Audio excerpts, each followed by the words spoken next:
Patuloy na paglamig ng panahon sa Baguio, ramdam na habang papalapit ang Pasko. Mula sa Baguio City, may ulat si Joanne Ponsoy ng GMA Dagupan. Joanne.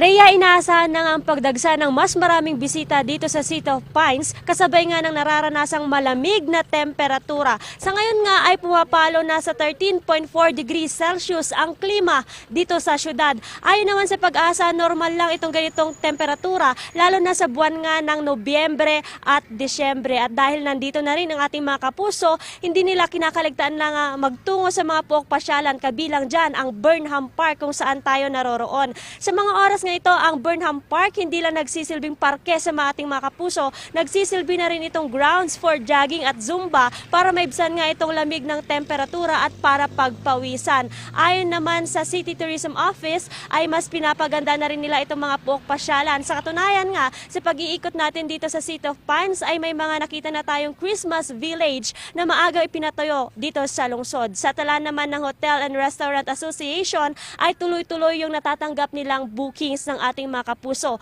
Ilan na nga sa mga hotels ang fully booked para nga sa December vacation. Yan muna ang latest mula dito sa Baguio City. Rhea. Maraming salamat, Joanne Ponsoy.